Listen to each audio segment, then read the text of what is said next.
Triệu Lệ Dĩnh và Phùng Thiệu Phong được chụp ảnh cùng nhau khi tham dự sự kiện ở trường con trai, cả hai đứng cạnh sân chơi. Phùng Thiệu Phong mặc áo khoác đen, trong khi Triệu Lệ Dĩnh đội mũ và đeo khẩu trang, họ không nói lời nào. Sau khi con trai chạy xong, Triệu Lệ Dĩnh quỳ xuống lau mồ hôi cho con, còn Phùng Thiệu Phong đứng nhìn từ bên cạnh. Sau đó, cả hai lên xe và rời đi mà không ai nhìn thấy họ đi cùng nhau. Máy ảnh dừng lại ở cảnh này, ánh nắng mùa đông rực rỡ bao trùm sân chơi, nụ cười nở rộ của đứa trẻ ở cuối đường chạy và dáng người hơi cúi xuống của người mẹ truyền tải một sự dịu dàng tinh tế nhưng bền bỉ. Cảnh tượng, dù ấm áp, cũng rất thanh bình, như một giọt sương xuân, mỏng manh và trong suốt nhưng lặng lẽ tan biến. Họ từng là cặp đôi vàng của làng giải trí, từ mối quan hệ công khai đến đám cưới đình đám, và sau đó là việc chào đón con. Họ dường như là một cặp đôi cổ tích hoàn hảo, nhưng một tuyên bố 3 năm trước đã phá vỡ mọi kỳ vọng của công chúng về cuộc hôn nhân của họ.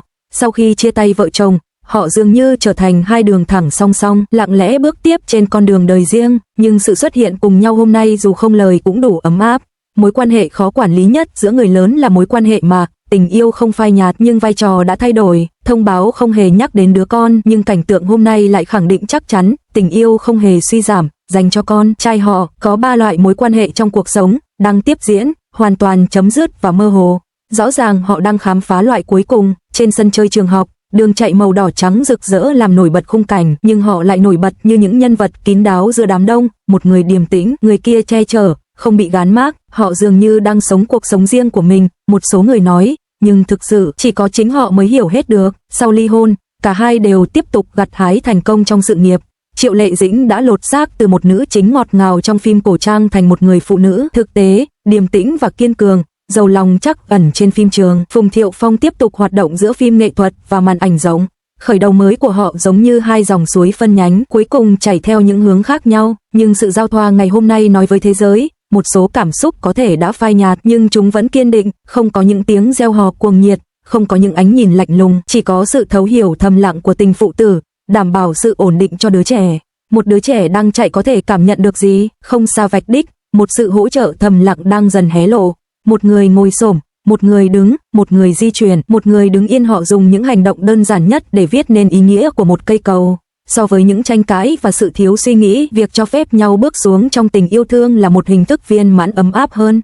Ly hôn có thể không phải là sự sụp đổ của gia đình, mà là tạo không gian cho đứa trẻ trưởng thành trong vực sâu cảm xúc. Mối quan hệ của họ bác bỏ quan niệm rằng trẻ em là nạn nhân của hôn nhân. Sau sự kiện, không có tiếng thì thầm, không có sự chia tay ngập ngừng. Lần lượt từng người một, họ lên xe của mình. Đó không phải là sự xa cách, họ đơn giản là không cần thêm bất kỳ nghi lễ nào để chứng minh điều gì. Sự tương tác tinh tế nhưng hợp lý này hé lộ một khả năng khác cho hạnh phúc. Tình yêu người lớn có thể không quay trở lại nguồn gốc, nhưng miễn là có sự hiểu ngầm để giữ lời hứa, nó sẽ không trôi dạt vô định. Ngay cả những cảm xúc mãnh liệt nhất cũng sẽ lắng xuống trong ánh sáng mờ ảo của hiện thực. Tình yêu chỉ đơn giản là thay đổi hình thức. Hành động gần đây của Triệu Lệ Dĩnh và Phùng Thiệu Phong dường như là một hình mẫu cho vô số gia đình tan vỡ. Ly hôn không phải là chia tay, mà là vẽ lại ranh giới, trở lại vị trí bạn đời một cách phù hợp và xây dựng nền tảng tình cảm mới cho con cái. Không có sự suy sụp về mặt cảm xúc, không có sự lịch sự thái quá. Gặp gỡ là định mệnh, nhưng mặt khác của việc người lớn học cách kết thúc mọi chuyện một cách duyên dáng là dạy cho thế hệ tiếp theo cách đảm bảo cảm giác an toàn của chính họ. Nỗ lực của họ không bao giờ lãng phí, họ đã khắc họa bức tranh chân thực về chia ly là để đoàn tụ tốt đẹp hơn. Mọi người thích xem người nổi tiếng không chỉ vì vẻ ngoài rực rỡ và hào nhoáng của họ, mà còn vì họ nhìn thấy được thế giới mà họ khao khát hoặc trải nghiệm qua lời nói và hành động của họ. Những rạn nứt trong mối quan hệ thân mật, nỗ lực giữ gìn sự ấm áp cho con cái và sự kiềm chế bên trong cùng vẻ ngoài điềm tĩnh đều dần hiện rõ theo thời gian. Thế giới người lớn không bao giờ là một bức tranh khảm đen trắng rõ nét, mà là một chuỗi những mảng màu mờ nhạt, không rõ ràng. Sự mờ nhạt này rất sâu sắc và gây ấn tượng mạnh mẽ. Mối liên kết giữa cha mẹ và con cái, ngay cả khi ban đầu được chú ý vì ngoại hình giống nhau của cả hai, vẫn mang ý nghĩa sâu sắc trong mắt những bậc cha mẹ bình thường. Triệu Lệ Dĩnh và Phùng Thiệu Phong lần đầu tiên xuất hiện cùng nhau trước công chúng kể từ khi ly hôn tại một sự kiện ở trường con trai, thể hiện phong cách nuôi dạy con cái đầy phẩm giá của họ. Hôm đó ở sân trường, có người bắt gặp Triệu Lệ Dĩnh và Phùng Thiệu Phong đi cùng nhau chỉ để xem con tham gia một hoạt động. Phùng Thiệu Phong ăn mặc giản dị với chiếc áo khoác đen, Triệu Lệ Dĩnh thì che kín người bằng mũ và khẩu trang, có lẽ để tránh bị nhận ra và làm phiền. Hai người đứng cạnh sân chơi, không quá xa cũng không quá gần, và không nói một lời nào suốt thời gian đó. mỗi người đều nhìn vào việc của mình, nhưng ánh mắt luôn hướng về con trai. Khi con trai chạy xong và chạy đến, Triệu Lệ Dĩnh lập tức ngồi xổm xuống và nhẹ nhàng lau mồ hôi bằng khăn tay. Phùng Thiệu Phong đứng nhìn từ bên cạnh, không tiến lại gần, nhưng sự chú ý của anh ấy là không thể phủ nhận. Ngay khi hoạt động kết thúc, họ lên xe riêng và rời đi theo hai hướng khác nhau, thậm chí không hề thấy bóng lưng của nhau đi cạnh nhau. Ngay cả sau 3 năm ly hôn, họ vẫn có thể bình tĩnh đến bên con để dành thời gian. Thành thật mà nói, điều đó khá đáng ngưỡng mộ. Đây có lẽ là phẩm giá mà người lớn thể hiện trong việc xử lý các mối quan hệ. Trẻ con không ngốc, họ chắc chắn cảm nhận được tình yêu thương của cha mẹ, và điều đó quan trọng hơn bất cứ điều gì khác. Chứng kiến cảnh tượng này, nhiều người xì xào bàn tán. Thật đáng kinh ngạc khi những cặp đôi ly hôn vẫn có thể duy trì mối quan hệ hòa thuận như vậy. Nghĩ mà xem, ngành giải trí đầy rẫy những cuộc chia tay rồi lại làm lành, nhiều trong số đó tạo nên những màn kịch lớn, nhưng sự thấu hiểu thầm lặng kín đáo của họ lại càng quý giá hơn. Không phải để PR hay diễn kịch, họ chỉ đơn giản muốn con mình tham gia các hoạt động mà không bị phân tâm bởi chuyện người lớn. Không phải ai cũng có được sự cân bằng như vậy. Cách Triệu Lệ Dĩnh quỳ xuống lau mồ hôi cho con, và ánh mắt im lặng của Phùng Thiệu Phong dành cho cô, tràn đầy tình yêu thương của cha mẹ. Đứa trẻ chạy nhảy với khuôn mặt ửng hồng, và với cả cha lẫn mẹ ở bên cạnh, dù không cần giao tiếp bằng lời nói, cảm giác an toàn vẫn rất thật. Xét trên phạm vi rộng hơn, sự việc này phản ánh thực tế của nhiều gia đình ly hôn hiện đại. Trước đây, người ta thường cho rằng ly hôn có nghĩa là cắt đứt mọi mối quan hệ, để lại con cái phải chịu thiệt thòi. Nhưng giờ đây, ngày càng nhiều người hiểu rằng dù mối quan hệ vợ chồng có kết thúc, mối quan hệ cha mẹ con cái vẫn phải được duy trì. Hành động của Triệu Lệ Dĩnh và Phùng Thiệu Phong đã nêu gương tốt. Bất kể những bất bình trong quá khứ, trước mặt con cái, chúng ta phải làm tròn bổn phận của mình. Sự trưởng thành của một đứa trẻ chỉ diễn ra một lần. Các hoạt động ở trường, họp phụ huynh, tiệc sinh nhật không gì có thể trọn vẹn nếu thiếu sự hiện diện của cha mẹ. Việc họ có thể gạt bỏ mọi sự khó xử và xuất hiện cùng nhau thể hiện tinh thần trách nhiệm.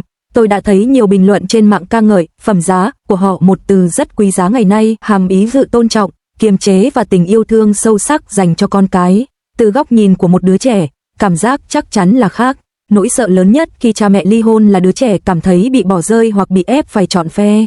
Nhưng như lần này, khi đứa trẻ đang chạy, cả cha và mẹ đều cổ vũ từ bên lề. Sau khi chạy xong, mẹ lau mồ hôi, và bố ở bên cạnh, cảnh tượng ấy thật ấm lòng. Đứa trẻ hiểu, dù cha mẹ không còn sống chung nữa, nhưng tình yêu thương của họ dành cho mình vẫn không hề giảm sút. Cảm giác an toàn này hiệu quả hơn bất kỳ món đồ chơi nào.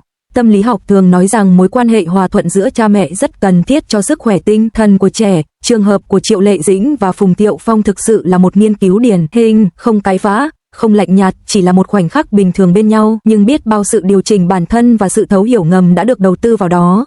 Trở lại với vị thế người nổi tiếng của họ, hành động của họ càng đáng khen ngợi hơn. Trong ngành giải trí, vô số ánh mắt đang dõi theo, và ngay cả một cử động nhỏ nhất cũng có thể trở thành xu hướng trên mạng xã hội.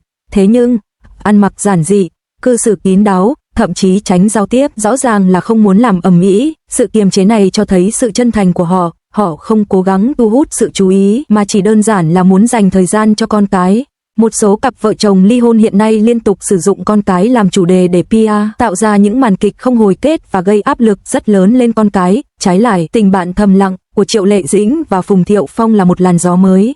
Điều này cũng nhắc nhở chúng ta rằng, bất kể ai đó là người nổi tiếng hay không, tình yêu thương của cha mẹ phải chân thành, bớt khoa trương và sâu sắc hơn. Tôi nghĩ rằng đằng sau mối quan hệ trang trọng này chắc hẳn phải có sự đồng thuận và nỗ lực rất lớn từ cả hai phía. 3 năm sau ly hôn không phải là thời gian ngắn, và việc họ có thể duy trì sự hòa thuận này cho thấy họ đã giải quyết ổn thỏa mối quan hệ của mình từ lâu. Họ không thể là vợ chồng, nhưng họ vẫn phải gánh vác trách nhiệm làm cha mẹ. Điều này đòi hỏi sự khôn ngoan, và hơn thế nữa, một tư duy rộng mở. Bạn đã thấy họ đường ai nấy đi sau sự việc, không hề có sự níu kéo hay cố tình né tránh, mọi thứ diễn ra rất tự nhiên. Tình huống như vậy là tốt nhất cho đứa trẻ. Cả cha và mẹ đều ở bên cạnh, nhưng họ không can thiệp vào nhau, và tình yêu thương của họ không hề giảm sút.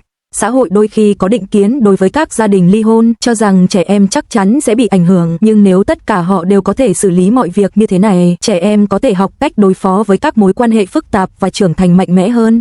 Tóm lại, sự xuất hiện công khai gần đây của Triệu Lệ Dĩnh và Phùng Thiệu Phong cùng nhau, dù kín đáo, nhưng lại mang ý nghĩa quan trọng. Nó nhắc nhở chúng ta rằng ly hôn không phải là dấu chấm hết cho một mối quan hệ, mà chỉ là sự thay đổi trong cách tương tác giữa hai người. Đặc biệt là với con cái, phẩm giá không còn là vấn đề giữ thể diện, mà là món quà dành cho con. Đây không phải là một sự kiện kịch tính, chỉ là một cái nhìn thoáng qua về cuộc sống thường nhật, nhưng chính trong sự bình dị đó, kỹ năng thực sự được bộc lộ. Đứa trẻ mỉm cười, cha mẹ thoải mái và những người xung quanh cảm thấy ấm lòng, đó chẳng phải là nguồn năng lượng tích cực sao? Cuộc sống đầy rẫy những chuyện nhỏ nhặt, những người có thể xử lý tốt tình huống này xứng đáng nhận được lời khen ngợi. Cuối cùng, phải nói rằng tình thương của cha mẹ không bao giờ là giả tạo. Giống như trong sự kiện này, khoảnh khắc Triệu Lệ Dĩnh quỳ xuống và ánh mắt Phùng Thiệu Phong dõi theo, tất cả đều là bản năng. Đứa trẻ có thể cảm nhận được điều đó, và chúng ta cũng có thể thấy được. Hy vọng rằng tất cả các gia đình ly hôn đều có thể giữ được sự tôn trọng này hơn và bớt xé nát nhau hơn, bởi vì tuổi thơ của một đứa trẻ không thể chịu đựng được những biến động như vậy. Kết thúc là một khởi đầu, và sự chia ly không nhất thiết có nghĩa là kết thúc. Chừng nào con còn ở đó, sự ấm áp vẫn còn. Một cuộc thi thể thao đã trở thành một khoảnh khắc ngắn ngủi nhưng đầy ý nghĩa hàn gắn. Và đây không phải là kết thúc, ý nghĩa của câu chuyện này có thể vượt xa 7 phút ngắn ngủi trên sân chơi đó. Các bạn nghĩ sao? Hãy thoải mái để lại bình luận bên dưới video nhé!